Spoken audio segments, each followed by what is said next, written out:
দেশ সাম্প্রতিকে স্বাগত জানাচ্ছি আমি ফখরুল ইসলাম। বিশ্ব পরিবেশ দিবস আজ। সংবিধান সংশোধন করে পরিবেশ রক্ষার পদক্ষেপ নিয়েছে সরকার, বললেন প্রধানমন্ত্রী শেখ হাসিনা। কাল দেশের 53তম বাজেট উত্থাপন সংসদে দুদকে হাজির হতে 15 দিন সময় চাইলেন পুলিশের সাবেক আইজিপি বেনজির আহমেদ। শেষ হলো ষষ্ঠ উপজেলা নির্বাচনের শেষ ধাপ। আজকে আমাদের আলোচনার শিরোনাম ঠিক করেছি বিশ্ব পরিবেশ দিবস। এইসব বিষয়গুলো নিয়ে আমরা কথা বলবো। আমাদের সঙ্গে স্টুডিওতে আলোচনার জন্য দুজন অতিথি আছেন, আমরা শুরুতেই তাদেরকে পরিচয় করে দিতে চাই। আছেন ডক্টর আইনুন নিশাত, ইমিরিটাস অধ্যাপক, centre for climate change and environmental research, BRAC বিশ্ববিদ্যালয়। আছেন অধ্যাপক ডক্টর মাহবুবা নাসরিন, দুর্যোগ ব্যবস্থাপনা বিশেষজ্ঞ ও উপাচার্য, উন্মুক্ত বিশ্ববিদ্যালয়। আপনাকে স্বাগত জানাচ্ছি দুজনকেই। আমরা সরাসরি আলোচনায় যেতে চাই। ডক্টর আইনুন নিশাত স্যার, আপনাকে দিয়ে শুরু করি। আসলে পরিবেশ নিয়ে কথা হচ্ছে আজকে, বিশ্ব পরিবেশ দিবস, যেটি আসলে 1974 সাল থেকে প্রতি বছরই সারা বিশ্বে পালিত হয়ে আসছে একযোগে। বাংলাদেশের পরিস্থিতিটি এখন কোন জায়গায়? আমি যদি শুরুতে কিছু তথ্য একটু বলে যেতে চাই। 2023 সালের রিপোর্ট অনুযায়ী বাংলাদেশ পরিবেশ দূষণে দেশ হিসেবে শীর্ষে, বায়ু দূষণে কখনো শীর্ষে কখনো দ্বিতীয় সারিতে থাকে। এটি হচ্ছে সুইজারল্যান্ড ভিত্তিক প্রতিষ্ঠান IQR এর প্রতিবেদন, আপনি নিশ্চয়ই সেটি জানেন। এবং বাসযোগ্য নগরীর তালিকা 166তম স্থানে বাংলাদেশ। আসলে দূষণটি বাংলাদেশে এখন কোথায় গিয়ে ঠেকেছে? যেখানে আমরা রিপোর্ট দেখছি বাংলাদেশ কখনো শীর্ষে কখনো দ্বিতীয় হয়, মানে একদম নিচ থেকে। বাংলাদেশ কোথায় গিয়ে ঠেকেছে, উত্তরণের কোনো উপায় দেখেন কিনা? ওকে, ধন্যবাদ। আপনি যে বললেন 1974 থেকে প্রতিপালিত হচ্ছে, তার একটু ব্যাকগ্রাউন্ড বলতে হবে। বিশ্বে মানুষ বাড়ছে। ধরেন এখন থেকে 100-150 বছর আগে, 200 বছর আগে লোক ছিল 100 কোটি, আজকে সেটা বেড়ে 800 কোটি। এই শতাব্দীর শেষ নাগাদ 1000 কোটি হবে। এই যে মানুষ বাড়ছে, এতে প্রথম চাপ পড়ছে জমির উপরে। আরও জমি চাই খাদ্য উৎপাদনের জন্যে। সো জঙ্গল কেটে সেখানে ধান উৎপাদন হচ্ছে, গম উৎপাদন হচ্ছে, যার যেটা হয়। জঙ্গল কেটে শহর তৈরি হচ্ছে, জলাভূমি ড্রেন আউট করে শহর তৈরি হচ্ছে, তাই না? রাস্তা বানানো হচ্ছে, রাস্তা বানানোর কাজে নদীগুলোকে আটকে ফেলা হচ্ছে, বহু কিছু হচ্ছে। এই সব কিছু মিলেই পরিবেশ যখন ক্ষতিগ্রস্ত, ভৌত পরিবেশ, সামাজিক পরিবেশ সব কিছু মিলেই তখন পৃথিবী নড়ে চড়ে বসলো। 72 সনে জুন মাসে 5 তারিখে প্রথম বিশ্বের সমস্ত রাষ্ট্র একত্রিত হয়ে কথা বলতে শুরু করে। তখনকার দিনের যে সিভিল সোসাইটি ছিল, তারা চাইতো আগের যে প্রিস্টিন যে পরিবেশ ছিল, জলাভূমি সেরকম চাই, বনভূমি সেরকম চাই। এর মধ্যে শিল্প কারখানা শুরু হয়েছে। শিল্প বিপ্লব যেটা বলা হয়, প্রথম শুরু হয় 1750, এরপরে 1860, মানে 1972। তার মধ্যে তো প্রচুর কলকারখানা চলে এসছে, বায়ু দূষণ চলে এসছে, নদী দূষণ চলে এসছে। কাজেই পরিবেশ যে খারাপ হচ্ছে সেটা পৃথিবী তখন বুঝতে পেরেছিল। বুঝে তার একটা বৈশ্বিক একটা বিশ্বের সম্মেলন করে, প্রতিটা দেশ অংশগ্রহণ করে। মনে রাখবেন যে 72-এর জুন মাসে বাংলাদেশের প্রকৃত বয়স তখন 6 মাস। ডিসেম্বরের 16 তারিখে তো আমরা ক্ষমতা আমাদের হাতে পেলাম, তার আগে তো আমরা পরাধীন ছিলাম, যদিও মার্চ মাসে স্বাধীনতা ঘোষণা করা হয়েছে। তো সেই সভাতে বলা হয় যে উন্নয়ন এবং সংরক্ষণ একসাথে করতে হবে। যেখান থেকে পরে 1992-তে আওয়ার কমন ফিউচার নামে প্রোগ্রামটা হয়। এবং এখানে বলা হয় যে উন্নয়ন আর সংরক্ষণ, দূষণ কন্ট্রোল এবং দূষণ কন্ট্রোল করে উন্নয়ন কর্মকাণ্ড করার এর পদ্ধতি তৈরি করতে হবে। সো 1992 সনে একটা যে দলিলটা পৃথিবী অ্যাপ্রুভ করে, আমরাও ছিলাম সেখানে, 1972-এও ছিলাম, আমাদের বয়স 6 মাস হলেও। সেখানে বলা হয়, কতগুলো গাইডলাইন দেয়া হয়, যেমন ইট লাগবে, কলকারখানা লাগবে, গাড়ি লাগবে, স্কুটার লাগবে, সব কিছুই লাগবে, কিন্তু দূষণ হতে হবে, তো রোধ করতে হবে। কাজেই জলজ লিকুইড দূষণের এগেনস্টে কিছুদিনের মধ্যেই এফ্লুয়েন্ট ট্রিটমেন্ট প্ল্যান্ট কম্পালসারি করার নির্দেশ হয়ে গেল। আমাদের যে বায়ু দূষণের সবচেয়ে অবস্থা খারাপ, তার প্রধান কারণ আমার মতে, এটা নিয়ে প্রচুর স্টাডি হয়েছে। একটা হচ্ছে যে আমাদের গাড়ি ঘোড়া এগুলো ঠিকমতো পেট্রোল ডিজেল যাই করুক বার্ন করে না। এটা সত্যি কথা যে বায়ু দূষণে আমরা পৃথিবীর সবচেয়ে খারাপ দেশ। বর্জ্য ব্যবস্থাপনায়, লিকুইড দূষণে বুড়িগঙ্গার অবস্থা দেখলে এটার কেউ মানে সেই স্টেটের র্যাঙ্কিং হয়নি, বাট এটাও বোধহয় পৃথিবীর সবচেয়ে খারাপ অবস্থা। কিন্তু বাংলাদেশ ইতিমধ্যে 2011 সনে সংবিধান সংরক্ষণ করেছেন, সংশোধন করেছেন 18 ক ধারা। পরিষ্কার বলা হচ্ছে রাষ্ট্রের দায়িত্ব হচ্ছে পরিবেশ, প্রতিবেশ, জীববৈচিত্র্য, বন, জলাভূমি ইত্যাদি সঠিকভাবে রক্ষা করা, ব্যবস্থাপনা করা। সো 2012-তে আমাদের 1997 যে রুলস রেগুলেশন আছে, 1995 এনভায়রনমেন্টাল এটাও পরিবর্তিত হয়েছে। অর্থাৎ আমাদের কাছে পরিবেশ সঠিকভাবে ব্যবস্থা করার জন্য জাতীয় অঙ্গীকার আছে, জাতীয় আইন কানুন আছে, নিয়ম কানুন আছে, প্রতিষ্ঠান আছে, কিন্তু হচ্ছে না। এই অবস্থাতে আমরা আছি।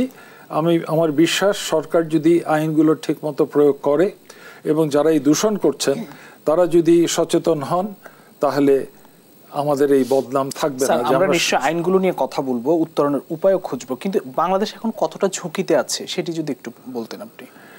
ঝুঁকি যেটা আছে সেটা হচ্ছে বায়ু দূষণের কারণে আমরা দুজনেই শ্বাসের রোগ হতে পারে। আমার নাক দিয়ে যে অতি সূক্ষ্ম বালু করা, যেটা আপনি দেখতে পাচ্ছেন এই ঘরের মধ্যেও আছে, আমরা কেউ ফিল্টার ব্যবহার করি না, আমার এটা দিয়ে ফুসফুসে গিয়ে ফুসফুস নালী আক্রান্ত হতে পারে, শ্বাসকষ্ট হতে পারে। পানি দূষণের কারণে আমরা তো পানি ব্যবহার করতে পারছি না। ঢাকা শহরের পানি আমরা ভূগর্ভস্থ পানি পাম্প করি, অথচ নদীতে প্রচুর পানি আছে, বুড়িগঙ্গাতে পানি আছে, সেটা এত দূষিত, এটা ব্যবহার করা যাচ্ছে না। সো আমার স্বাস্থ্যের ক্ষতি আছে। আরেকটা রিস্ক হচ্ছে এই সারা পৃথিবী মিলে উন্নয়ন কর্মকাণ্ডটা এমন হয়েছে যাতে বাতাসে carbon dioxide, methane, nitrous oxide এই সমস্ত গ্যাস, HFC বেড়ে গেছে, জলবায়ু পরিবর্তন।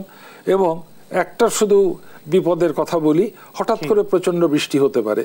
কদিন আগে রেমালের সময় চট্টগ্রাম শহরে যে বৃষ্টি দেখলাম, এই বৃষ্টি যদি ঢাকা শহরে হয়, চট্টগ্রামে হয়েছিল 225 মিলিমিটার বৃষ্টি, আমরা প্রজেক্ট করছি 300 মিলিমিটার বৃষ্টি হতে পারে। 300 মিলিমিটার বৃষ্টি হলে কি হয়? আপনার এই স্টুডিওতে আসতে গেলে নৌকা লাগবে। আপনি কি বুঝতে পারছেন কি সমস্যা হবে যারা নিচু জায়গাতে থাকে, যারা বস্তিতে থাকে, তাই না? ঢাকার মাঝখানটা একটু উঁচু, বাকি সব তো নিচু জায়গা, তাদের কি অবস্থা হবে? আমরা ভূমিকম্পের ঝুঁকিতে আছি, বায়ু দূষণের ঝুঁকিতে আছি, জলবায়ু পরিবর্তনের প্রভাবের ঝুঁকিতে আছি, শব্দ দূষণে তো সবসময় আছে। ঢাকার লোক কিন্তু কানে কম শোনে, কারণটা হচ্ছে এর কারণে কানের শ্রবণ ক্ষমতা কমে গেছে। কাজী পরিবেশ আমাদের খুব খারাপ অবস্থা আছে। কিন্তু আমি আগে যেটা বলতে চেষ্টা করেছি, এর জন্যে যে নীতিমালা, যে আইন, যে সংবিধানের প্রভিশন, এনভায়রনমেন্টাল কোর্ট আছে, পরিবেশ অধিদপ্তর আছে, তারা যদি ঠিকমতো কাজ করে তাহলে আমরা এর থেকে মুক্তি পেতে পারবো। জি, ধন্যবাদ। আমি একটু যেতে চাই অধ্যাপক ডক্টর মাহবুবা নাসরিন, আপনার কাছে আসলে একটু পরিসংখ্যান দিয়ে আপনার কাছে যে 58% দূষণ ইটভাটা থেকে, 10% যানবাহনের ধোঁয়া, 8% মাটি এবং সড়কের ধুলা এবং বাকি 7% আসে কাঠ সহ অন্যান্য ধরনের বস্তু পোড়ানো থেকে, এমন একটি পরিসংখ্যান রয়েছে।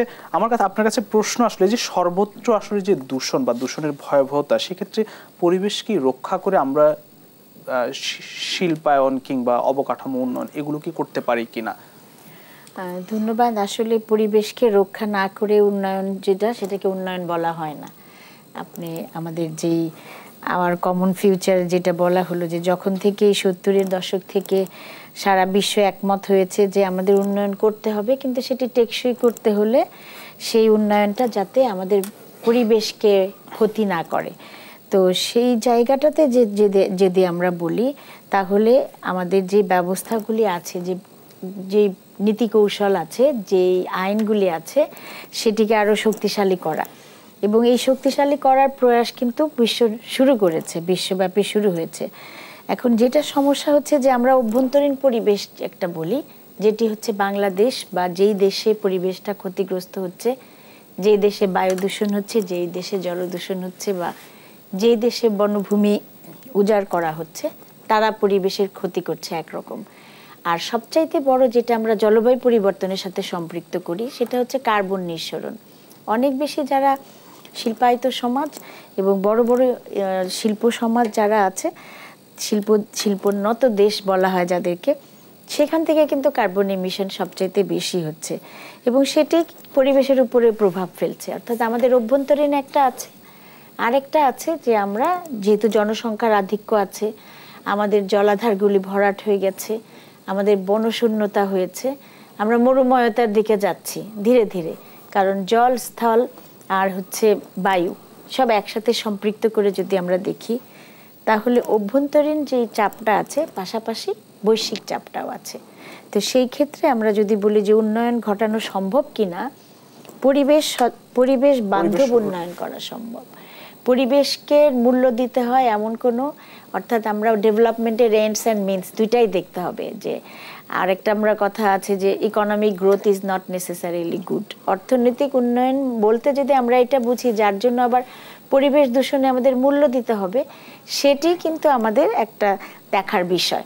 অর্থাৎ আমি উন্নয়ন করব 10 টাকার, কিন্তু আমার ক্ষতি হয়ে যাচ্ছে 15 টাকার বা তার থেকে 3-4 গুণ।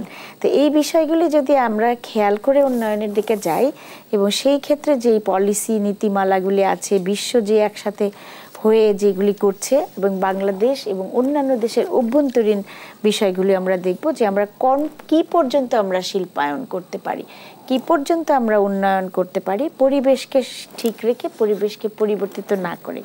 তা আমরা মনে করি যে এখনো পর্যন্ত আমাদের সেই সুযোগটি রয়েছে, যদি ত্রুটিপূর্ণ যে নির্মাণগুলি আছে, শিল্প আছে, এবং যেই জায়গাটায় আমাদের পরিবেশ দূষণ হবে সেটা অভ্যন্তরীণভাবে মোকাবেলা সম্ভব। কিন্তু আন্তর্জাতিকভাবে বাংলাদেশ বা বাংলাদেশের মতো যারা স্বল্পোন্নত দেশ বা উন্নয়নশীল দেশ, তাদের একার পক্ষে করা সম্ভব না। এখানেই হচ্ছে কার্বন নিঃসরণের জন্য যে পৃথিবীব্যাপী একটি আলোচনা হয়, সেটি বন্ধ করা। কার্বন নির্গমন শূন্যের কোঠায় নামিয়ে আনার কথা, কিন্তু আমরা সেটা পারছি না। তো সেই জায়গাটাতে আসলে বেশি চাপ। জি, আমি আবারও আসবো আপনার কাছে। আমি যেতে চাই ডক্টর আইনুন নিশাত স্যার আপনার কাছে, যে আমরা বেঁচে থাকার জন্য আমাদের যেমন এই যে শিল্প কারখানা দরকার, আমাদের খাদ্য দরকার, আমাদের বাসস্থান দরকার, অবকাঠামো উন্নয়ন দরকার, আমাদের রাস্তাঘাট, সবকিছু আমরা করছি, কিন্তু পরিবেশ আমাদের জন্য কতটা গুরুত্বপূর্ণ, আমি খুব সাধারণ একটি প্রশ্ন, অত্যন্ত গুরুত্বপূর্ণ, সেটা আমরা কতটা সেক্ষেত্রে সচেতন আসলে পরিবেশ? আমরা সচেতন না, সেটা আমাদের দোষ। আমি শ্বাস নিতে চাই, আমার এই অধিকারকে বন্ধ করবে কে? যে শিল্পপতি দূষণ করছেন, যে ইটের ভাটার মালিক দূষণ করছেন, যে গাড়ির কালো ধোঁয়া, আপনাদের এই স্টুডিওটা পাশেই হচ্ছে এক গাদা বাস আছে, আপনি যদি একটু বাইরের থেকে দেখেন, দূরের থেকে দেখেন, উপরের তলা থেকে দেখেন, ধোঁয়ায় আচ্ছন্ন। এই অধিকার তাদেরকে কে দিয়েছে? এখন আপনি যে প্রশ্নটা আপার কাছে করলেন, ওটাকে একটু টেনে নিয়ে যাই।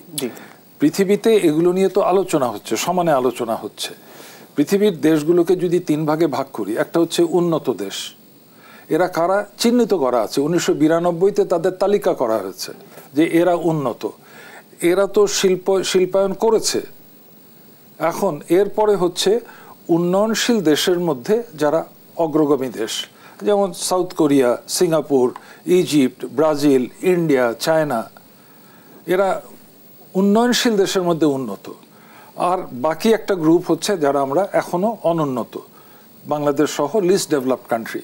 পৃথিবী পরিষ্কার সিদ্ধান্ত দিয়েছে যে এই এলডিসি কান্ট্রির জন্য গ্রিন হাউস গ্যাস কমানো প্রয়োজন নাই, কিন্তু কারণ আমাদের তো জনসংখ্যা দেখতে হবে।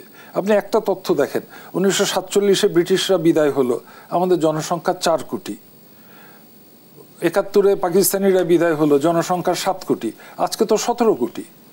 আজকে যদি বাংলাদেশে 4 কোটি লোক থাকতো, কৃষির চাপ জমির উপরে থাকতো না, শিল্পায়নের দরকার থাকতো না। আমার 47 সনে জনসংখ্যার 80% কৃষিতে নিয়োজিত ছিল, আজকে 20, 22, 23 ভাগ। বাকিরা কোথায় যাবে? শিল্পায়ন লাগবে, কর্মসংস্থান লাগবে, বাসস্থান লাগবে, রাস্তা লাগবে, উন্নয়ন লাগবে। কিন্তু এই উন্নয়নটা পরিবেশ সম্মতভাবে করতে হবে। আমার একটা শিক্ষা প্রতিষ্ঠানে বিল্ডিং করতে হবে, ল্যাবরেটরি করতে হবে, কিন্তু গাছ কেটে কেন করব? একটা বিশ্ববিদ্যালয়ে দেখলাম 500 গাছ কেটে ফেলেছে, আমি তো ছাত্রদের কাছ থেকে কোনো প্রতিবাদ শুনলাম না।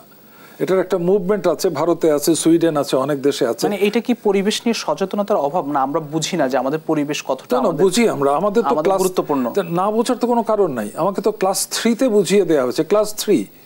আমার চারপাশে যা আছে তা আমার পরিবেশ, এটাকে রক্ষা করতে হবে।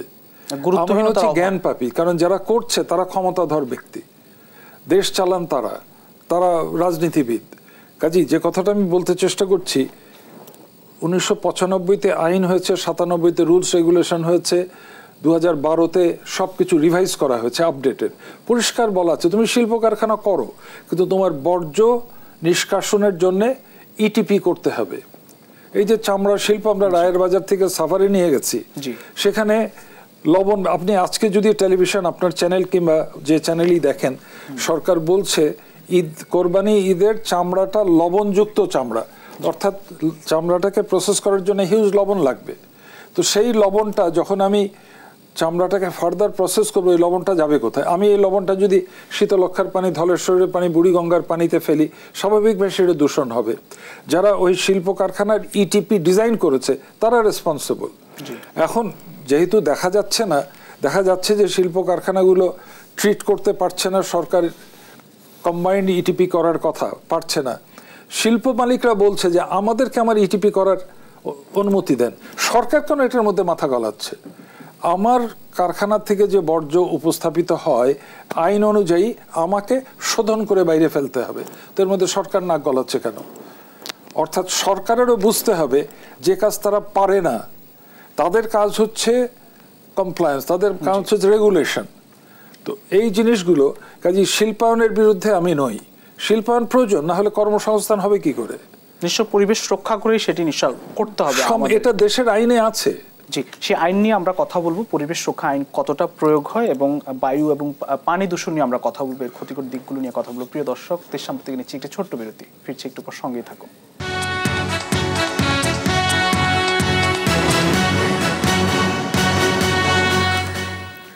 দেশ সাম্প্রতিক আরো একবার স্বাগত জানাচ্ছি আমি ফখরুল ইসলাম। দুজন অতিথি আছেন। আজকে বিশ্ব পরিবেশ দিবস নিয়ে আমরা আলোচনা করব। আমরা শুরুতেই যেতে চাই অধ্যাপক ডক্টর মাহবুবা নাসরিন, আপনাকে দিয়ে শুরু করতে চাই। শব্দ দূষণ এটি খুব বড় একটি সমস্যা, বিশেষ করে রাজধানী ঢাকায় যেখানে গাড়ি আছে সেখানে শব্দ দূষণ আছে। একই সঙ্গে আসলে বায়ু দূষণ আছে, যেমন পানি দূষণও আছে। এশিয়া প্রশান্ত মহাসাগরীয় অঞ্চলে 48টি দেশের মধ্যে বাংলাদেশের অবস্থান সর্বোচ্চ অবস্থানে। পানি দূষণের ক্ষেত্রে এডিবির একটি গবেষণা প্রতিবেদন এমনটি কিন্তু বলছেন। এছাড়া এইসব কথা বলছে, আসলে এই যে দূষণ, পানি দূষণের কারণে আমরা পানিতে লেড মিশছে, সেগুলো আবার মানুষের শরীরে আসছে, মানে কি ধরনের ক্ষতির মুখে পড়ছি, এর থেকে উত্তরণের উপায় নিয়ে যদি বলেন।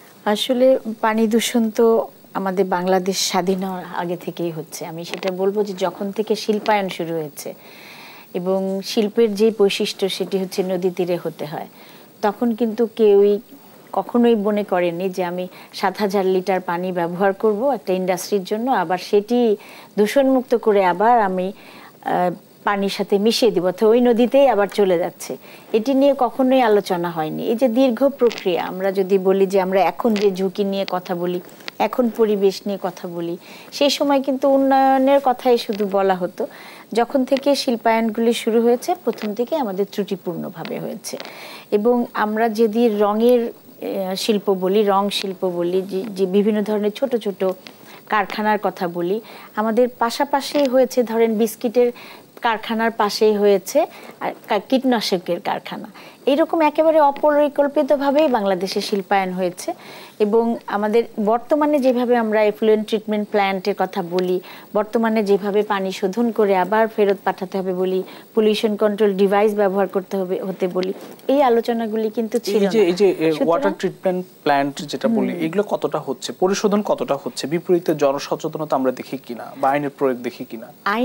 আইন কিন্তু হয়েছে, খুব বেশি দিনেরও না। আমাদের এফ্লুয়েন্ট ট্রিটমেন্ট প্ল্যান্টটা 15 সালের পর থেকে একদম বাধ্যতামূলক করা হয়েছে, কিন্তু সকলে মানছে কিনা, মনিটরিংটা সেইভাবে হচ্ছে কিনা। আমরা অনেক জায়গায় দেখেছি যে তাদের ছাড়পত্র নেওয়ার সময় এফ্লুয়েন্ট ট্রিটমেন্ট প্ল্যান্ট কতগুলি আছে, বড় বড় ইন্ডাস্ট্রিগুলিতে কিন্তু হয়।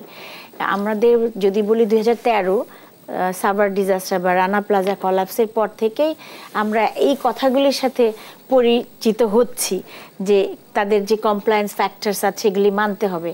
তার মধ্যে কিন্তু এটি একটি। তা আমাদের যে তাদেরকে অবশ্যই ইটিপি বা এফ্লুয়েন্ট ট্রিটমেন্ট আমরা মানছি কিনা, আপনার কি মনে হয়? এটি বড় বড় শিল্প কারখানাগুলি মানছে, যেখানে মনিটরিং আছে। যারা হচ্ছে বিদেশি বায়ার অনেক বেশি আছে, তারা এখন ওই অ্যাকর্ডগুলি দেখছে। আমি এখানে যারা আমাদের কাছ থেকে ক্রেতা আছে বা যারা আমাদের এখানে বিনিয়োগ করছেন, সেই বিদেশি প্রতিষ্ঠানগুলিকেও কিন্তু দায়ী করব। তারা কিন্তু তাদের দেশে ঠিকই কমপ্লায়েন্স ফ্যাক্টর আছে কিনা দেখে এই ইন্ডাস্ট্রিগুলি অনুমোদন দেয়, কিন্তু বাংলাদেশের ক্ষেত্রে কিন্তু তারা এটি করেনি। বাংলাদেশের শ্রমিকদেরও কিন্তু কম মজুরিতে আমাদের বুড়িগঙ্গা বলি, ঢাকার পার্শ্ববর্তী যে 5টি নদীর কথা বলি, দূষণ কিন্তু কমছে না, সেই পানি কিন্তু বুড়িগঙ্গার কথা ব্যবহার করা যায় না। বলবো, হ্যাঁ, বুড়িগঙ্গার কথা আমি বলবো যে অনেক বলার পরে কিন্তু বুড়িগঙ্গা যে বিভিন্ন জায়গায় ভরাট ভরাট হয়ে গেছিল, এখন ওই চ্যানেলটা খুলে দেওয়া হয়েছে। কিন্তু খুলে দিলেও যদি আমরা নাব্যতা না থাকে, যদি সেখানে পানি না থাকে, তাহলে সেটি ওদিক দিয়ে যাবে কিভাবে, চলাচল করবে কিভাবে? ওই দখলমুক্ত করা হয়েছে, কিন্তু আপনার নদীর তীরে যে গাছগুলি ছিল সেই গাছটি নেই, নদীর তীরে যেই ধরনের স্থাপনা ছিল সেটি নেই, নদী তীর দখল হয়ে গেছে, বিভিন্ন স্থাপনা তৈরি হয়ে গেছে, রাস্তাঘাট তৈরি হয়েছে, সেটি নেই। তা আমাদের যে সদিচ্ছাটা বাংলাদেশ সরকারের, সেটি কিন্তু আছে। আমরা বিদেশি বিশেষজ্ঞ এনে মাঝে মাঝে আমাদের প্রকল্পগুলি করি। আমরা অনেক সময় কাঠামোগত সমাধানকেই মনে করি যে এটি আমাদের সমাধান এনে দিবে, বা শিল্প স্থাপন করলে আমাদের অর্থনৈতিক মুক্তি আসবে। কিন্তু এই শিল্প দূষণটা আমাদের হয়েছে, তার ফলে জলদূষণ হয়েছে, শিল্প থেকে কিন্তু পানিটা ক্ষতিগ্রস্ত হয়েছে। তার মধ্যে অন্য প্রজাতি আছে, আমাদের মৎস্য প্রজাতিও কিন্তু এই জন্য হারিয়ে গেছে। আমাদের রাসায়নিক সার ব্যবহার করছি জমিতে, কীটনাশক ব্যবহার করছি, সেটিও কিন্তু পানি দূষণ বা জলদূষণ হচ্ছে। শব্দ দূষণের কথাও আপনি বলেছেন, যে আমরা সাধারণ একটা উদাহরণ দিই, হাইড্রোলিক হর্ন তো বাংলাদেশে কবে নিষেধ হয়ে গেছে, কিন্তু এখনো সবাই কিন্তু হাইড্রোলিক হর্ন ব্যবহার করে। আইনে আছে যে হাসপাতালের সামনে, শিক্ষা প্রতিষ্ঠানের সামনে হর্ন বাজানো যাবে না, কিন্তু আমরা এটা কেউই মানছে না। আমরা প্রতিনিয়ত শব্দ দূষণ করে যাচ্ছি, যেটি আসলে আমাদের জনসচেতনতারও অভাব আছে, আমি এটি বলবো। আর আইনের যদি সঠিক প্রয়োগ হয়, সেখানে যদি আমরা দেখি যে না, অপরাধীকে আসলেই শাস্তি পেতে হচ্ছে, কিন্তু সেটি আমাদের ওইভাবে করা হচ্ছে না। ধন্যবাদ। আমি একটু যেতে চাই ডক্টর আইনুন নিশাত স্যার আপনার কাছে। আসলে একটি পরিসংখ্যান দিয়ে আপনার কাছে যাই। 2015 সালের একটি পরিসংখ্যান হচ্ছে বাংলাদেশে এই যে দূষণের কারণে অর্থনৈতিক ক্ষতি, যেটি বলা হয়েছে যে $652 কোটি বা 51,000 কোটি টাকা, মোট জিডিপির 3.4%। এবং প্লাস্টিক দূষণের কথা আপনাকে একটু বলতে চাই, যে প্লাস্টিক দূষণ যে হারে বেড়েছে শিল্প কারখানা, বা এটা আমরা দেখি যে আমাদের একটি নদীর তলদেশে খনন করতে গিয়ে সেখানে কয়েক ফুট স্তরও হয়ে গেছে। এটি আসলে কতটা মানুষের স্বাস্থ্যের জন্য, জনজীবনের জন্য হুমকির? আমরা যদি একটা একটা করে ধরি, প্লাস্টিক দূষণ, পলিথিন দুটোই খারাপ। এখন মানুষ খুব সহজে কাজ করার জন্য বাজারে যাবে, চটের ব্যাগ তো নেবে না, প্রেস্টিজের ব্যাপার। দোকানদার একটা পাতলা প্লাস্টিক দিয়ে দিল, একবার ব্যবহার করে ছুঁড়ে ফেলে দিলাম, ফেলে দিলে ওটা আমাদের ড্রেন বন্ধ হয়ে যাচ্ছে। সো বাংলাদেশ হচ্ছে পৃথিবীর প্রথম দেশ যারা 2001 সনে এই প্লাস্টিকের ব্যবহারটা সীমিত করেছিল, যে পাতলা প্লাস্টিক ব্যবহার করা যাবে না, বারবার ব্যবহার করা যায় এরকম ব্যাগ আপত্তি নেই। এখন এই প্লাস্টিকের কারণে সারা বিশ্ব কিন্তু নড়ে চড়ে বসছে।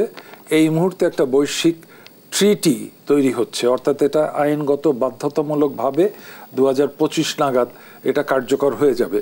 অর্থাৎ যে দেশ প্লাস্টিক এবং পলিথিন ব্যবহার বন্ধ করবে না, ওয়ান টাইম ইউজ, এটা যদি শক্ত পলিথিন হয় যেটা বারবার ব্যবহার হয়, তাহলে ব্যবস্থা আলাদা।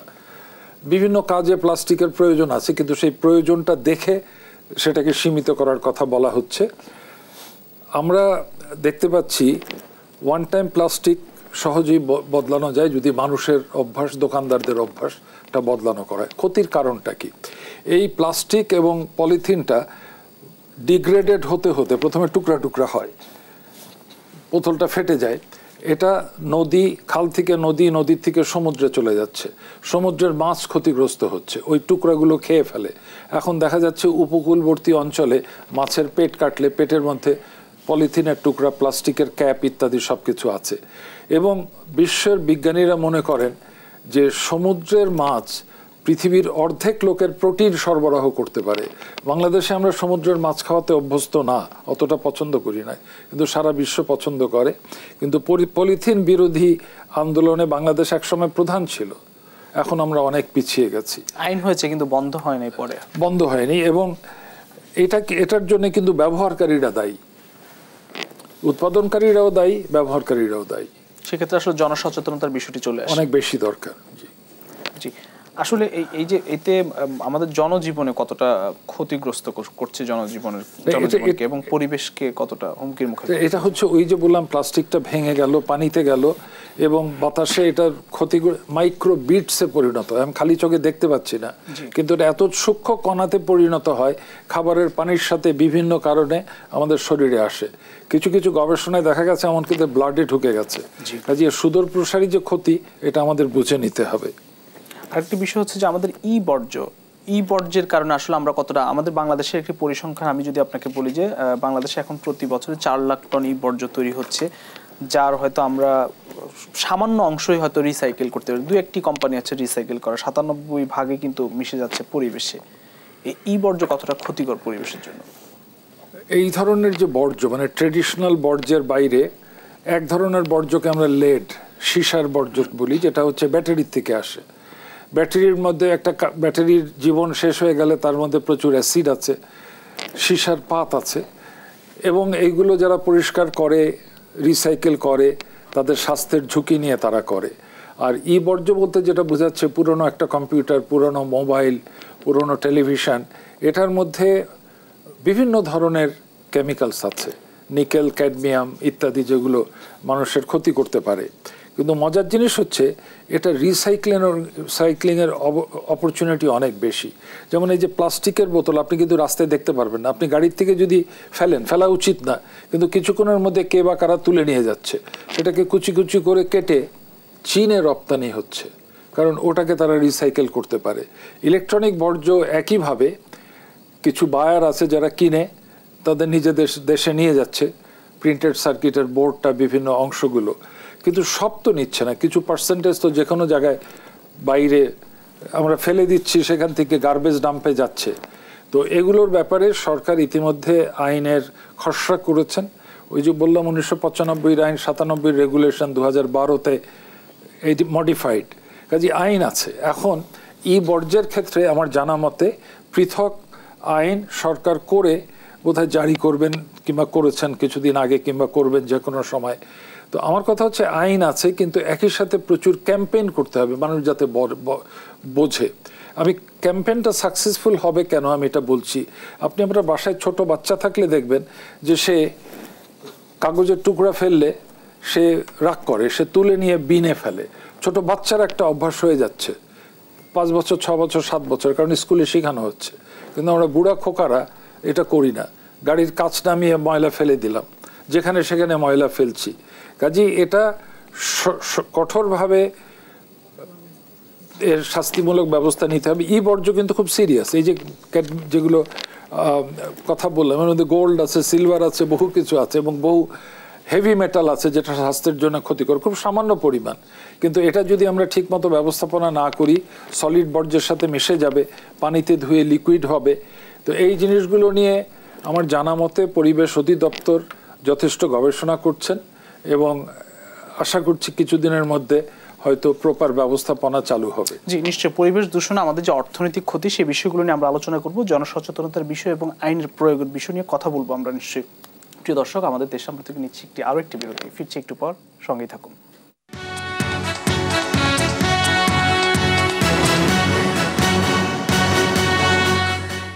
প্রিয় দর্শক, দেশ সাম্প্রতিক আরো একবার স্বাগত জানাচ্ছি। বিশ্ব পরিবেশ দিবস, এই শিরোনামে আমরা কথা বলছি। স্টুডিওতে দুজন অতিথি আছেন। আমি আবারও যেতে চাই ডক্টর আইনুন নিশাত স্যার আপনার কাছে। আসলে পরিবেশ বলতে স্যার আমরা কি বুঝি? শুধু খালি গাছপালা বুঝি, নাকি পরিবেশ বলতে আপনি একটু যদি ব্যাখ্যা দেন আর কি। আমরা আসলে এই যে জনসচেতনতা মানুষের মধ্যে পরিবেশ রক্ষা নিয়ে কেন তৈরি হয় না? যদি অনেক বিস্তৃত করে বলি যে পৃথিবীর চেষ্টা করছে টেকসই উন্নয়ন কর্মকাণ্ডে, এবং টেকসই উন্নয়ন কর্মকাণ্ডের 3টা মূল ভিত্তি আছে। এক, অর্থনৈতিক বিষয়, যে কাজটা করব সেটা দেশের উপকারে আসবে, মানুষের আয় বাড়বে, অবস্থার উন্নতি হবে, কিন্তু বিনিময়ে পরিবেশটাকে দূষণ করা যাবে না। পরিবেশেরও আবার 3 ভাগ আছে, একটা ফিজিকো কেমিক্যাল, আকাশ, বাতাস, মাটি, পানি, এগুলো ফিজিকো কেমিক্যাল। আরেকটা হচ্ছে বায়োডাইভার্সিটি সংক্রান্ত, জীববৈচিত্র্য। এই জীববৈচিত্র্য থেকেই কিন্তু আমাদের খাবার আসে, আমাদের প্রসাধন সামগ্রী আসে, আমাদের চিকিৎসা ব্যবস্থা আসে, তাই না, ওষুধ থেকে। তো আর থার্ড হচ্ছে জীববৈচিত্র্যের যে ইকোসিস্টেম বিভিন্ন ধরনের, তো এগুলো রক্ষা করতে হবে। বাট তৃতীয় যে অংশটা বাংলাদেশে আমরা খুব কম বুঝি, সেটা হচ্ছে সামাজিক পরিবেশ।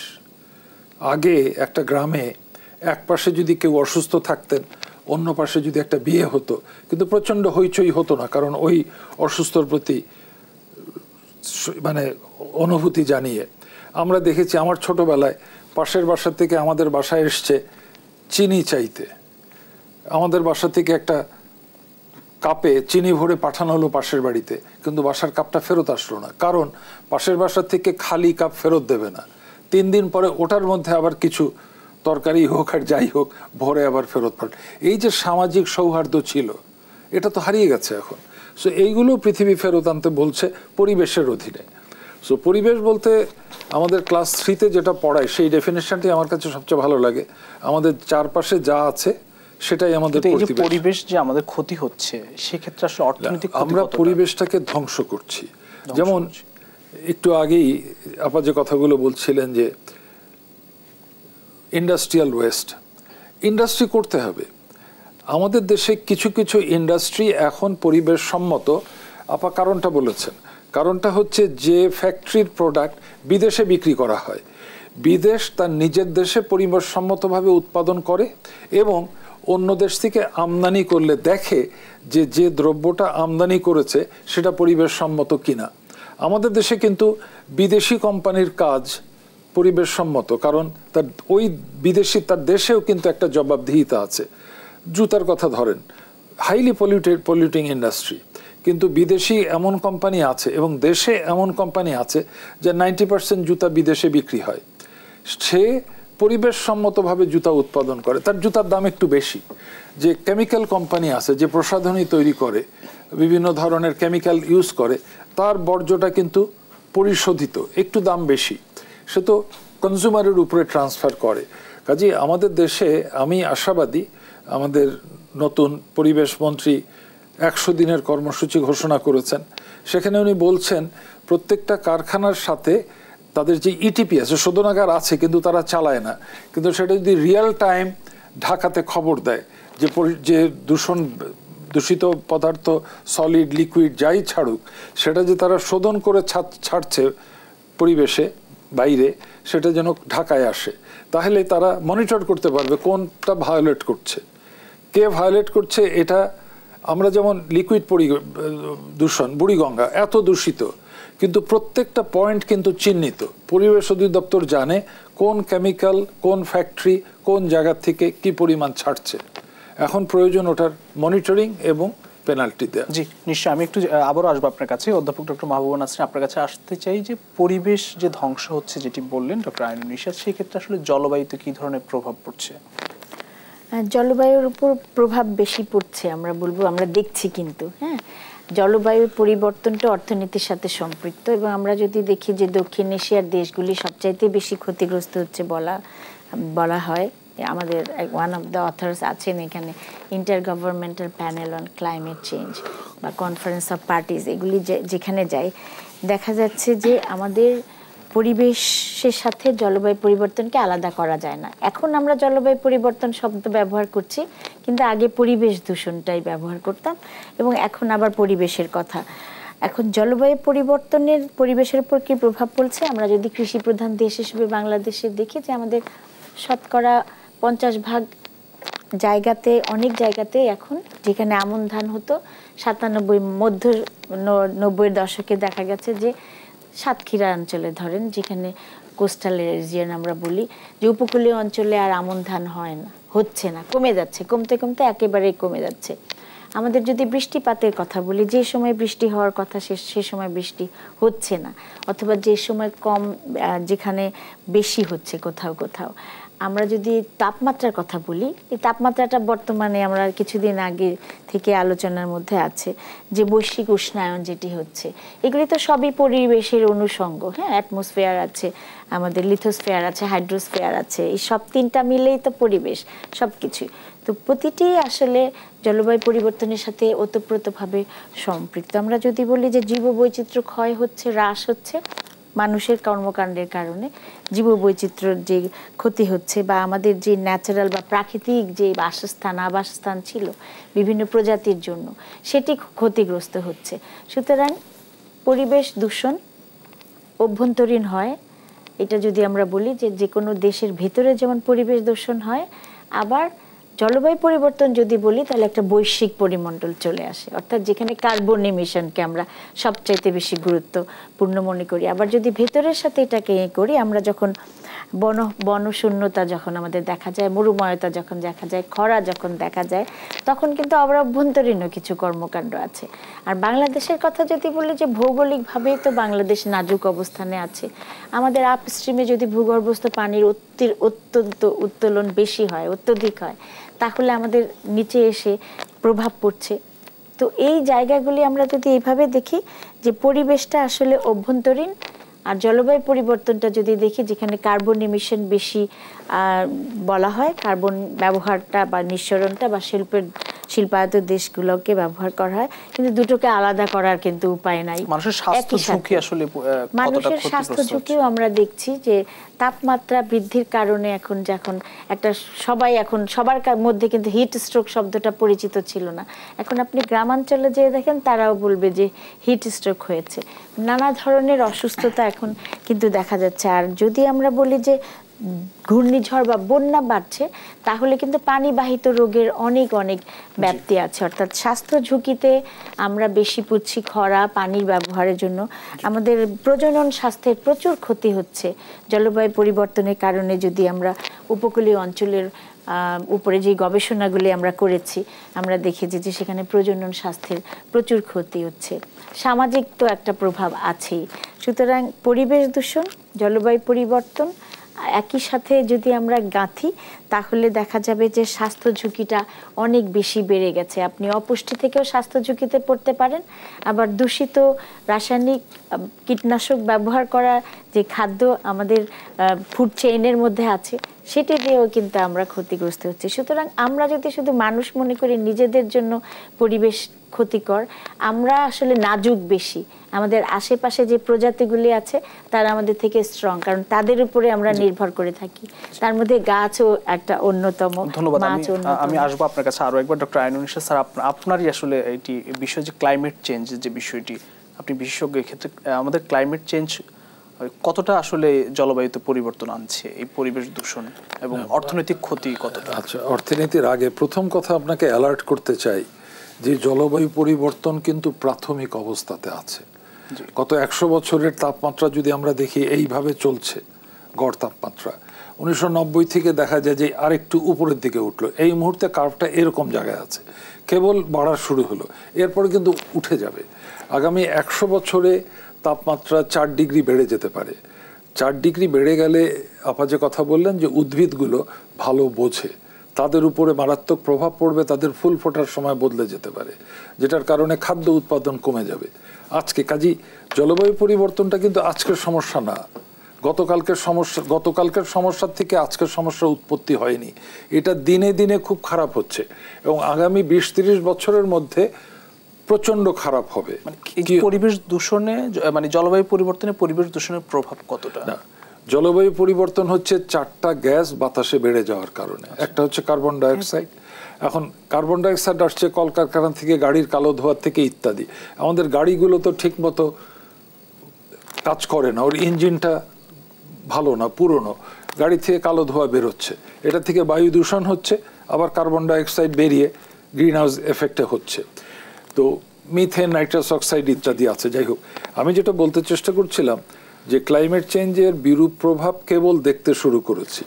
হঠাৎ করে গরম হচ্ছে, ঘূর্ণিঝড় এবছর যদি 6-7টা ঘূর্ণিঝড় বে অফ বেঙ্গলের সৃষ্টি হয়, হয়তো আমাদের উপকূলে 2টো কি 3টা আসলেও আসতে পারে, মায়ানমারে যেতে পারে, ভারতের উড়িষ্যা কিংবা অন্ধ্রপ্রদেশে যেতে পারে। এগুলো কিন্তু বাড়বে। অল্প কয়েকদিন তীব্র শীত পড়তে পারে, অল্প কয়েকদিন মারাত্মক গরম পড়তে পারে, বৃষ্টিটা অসময় হতে পারে, বৃষ্টির যে স্বাভাবিক সময় আছে এটাতে ফসলের উৎপাদন ক্ষতিগ্রস্ত হবে। তো এর জন্য যে গ্রিন হাউস গ্যাস অথবা কার্বন ডাইঅক্সাইড ইত্যাদি বাড়ার জন্য মূলত দায়ী পশ্চিমা জগৎ। আমাদের পক্ষে এটা নিয়ন্ত্রণ করা কোনোভাবেই সম্ভব না। কাজেই জলবায়ু পরিবর্তনের মাত্রা বাড়তে থাকবে, যে সমস্ত দেশ ভুগবে তার মধ্যে 10টা দেশের নাম বললে আমাদের নাম চলে আসে। কাজেই আমাদের যেটা করতে পারা উচিত, এই বিরূপ প্রতিক্রিয়াগুলো জেনে ব্যবস্থা নেয়া। আমরা 14টা বিরূপ প্রতিক্রিয়া জাতীয় পরিকল্পনায় চিহ্নিত করেছি গত বছর, অ্যাকচুয়ালি 2022-এ, এবং তার মোকাবেলার পরিকল্পনা দেওয়া হয়। যেমন একটা বিরূপ প্রতিক্রিয়া হবে, বৃষ্টি হচ্ছে না অনেক দিন, তারপরে একদিন এমন বৃষ্টি হবে যে একেবারে সবকিছু ডুবিয়ে দিল। যেমন এবছর চট্টগ্রামে কয়দিন আগেই প্রচন্ড বৃষ্টি হয়েছে, 2 বছর আগে রংপুরে প্রচন্ড বৃষ্টি হয়েছে, বন্যার প্রকোপ বাড়বে। বরিশাল শহরে কোনোদিন পানি উঠেছে বলে আমি দেখিনি। স্যার, আপনাকে আমি শেষ করতে চাই, আমি একটু আবার আমার হাতে সময় খুবই কম, আমি একটু জনাব অধ্যাপক ডক্টর মাহবুবুন নাসরিন আপনার কাছে আসতে চাই। আমাদের এই যে পরিবেশ ধ্বংস হচ্ছে, দূষণ হচ্ছে, এইসব ক্ষেত্রে যে আইনগুলো তৈরি হয়েছে নতুন নতুন, সেই আইনের প্রয়োগগুলো আমরা দেখছি কিনা, আপনার একদম শেষ কথা কি বলবেন? এখন যেমন আমাদের কোনো শিল্প স্থাপন করতে হলে, কোনো স্থাপনা তৈরি করতে হলে অবশ্যই পরিবেশগত যেই যাচাই করা হয়, আমরা এনভায়রনমেন্টাল প্রভাব যাচাই এটি করতে হবে, এটা বাধ্যতামূলক। নতুন আরেকটি হয়েছে যে দুর্যোগ যে প্রভাব হবে, সেই ডিআইও বলা হয়, ডিওআই বলা হয় না এটাকে। তো ওই দুর্যোগের কোনো ঝুঁকি আছে কিনা সেটাও দেখা হবে। এইগুলি আসলে ছাড়পত্র লাগে। আপনি দেখবেন কোনো একটা জায়গাতে জমি কিনতে গেলে সেখানে যদি কোনো প্রতিষ্ঠান হয়, সেখানেও পরিবেশ অধিদপ্তরের ছাড়পত্র প্রয়োজন হয়। অর্থাৎ পরিবেশগত প্রভাব যাচাই এবং নিরূপণ করার পরেই এটি করা হয়।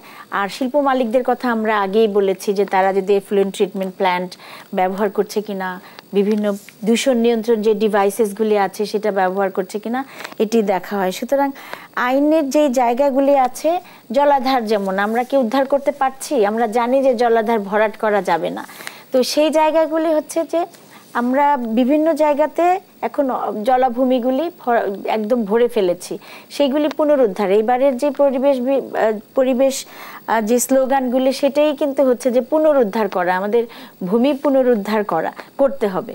তো এখন ভূমির মধ্যে জলভূমিও তো পড়ে, তো সেটা যদি আমরা ঠিকমতো করতে পারি তাহলে আমাদের মনে হয় যে আইনের প্রয়োগটা আমাদের আরো শক্তিশালীভাবে করা প্রয়োজন। আগে যেমন অনেক মামলা হতো সরকারের বিরুদ্ধে পরিবেশগত, এখন কিন্তু ওরকম হয় না, কারণ কিছু কিছু বিষয়ে সরকারি নজরদারি করছে, তা আমাদের সচেতনতাটা বেশি দরকার। অসংখ্য ধন্যবাদ আপনাকে। আমি একটু ডক্টর আইনুল ইরশাদ স্যার আপনাকে দিয়ে শেষ করতে চাই, একটি পরিসংখ্যানও বলতে চাই যে 2015 সালে একটি রিপোর্ট যে শুধু দূষণ আর্সেনিকযুক্ত পানি বা কর্মক্ষেত্রে দূষণজনিত কারণে 80,000 লোক, শহরাঞ্চলেই 80,000-এর বেশি মানুষ মারা গেছেন এবং স্বাস্থ্য ঝুঁকিটা তো চরমে। সেক্ষেত্রে আসলে আজকের যে পরিবেশ দিবস, সেই পরিবেশ দিবসে আসলে আইনের প্রয়োগ কতটা দেখেন এবং কঠোরতা বা সেগুলো কতটা দেখেন? শেষ কথা কি বলবেন পরিবেশ রক্ষায়?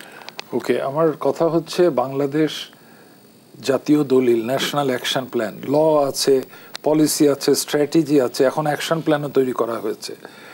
11টা জায়গাতে মানুষের অবস্থানটা ঝুঁকিপূর্ণ। যেমন আপনি চরের কথা বললেন, সিলেটে ফ্লাশ ফ্লাড হতে পারে, হিল ট্র্যাক্সে রাঙামাটিতে ল্যান্ডস্লাইড হতে পারে, তাই না? সাতক্ষীরাতে ঘূর্ণিঝড় আসতে পারে, জলোচ্ছ্বাস হতে পারে।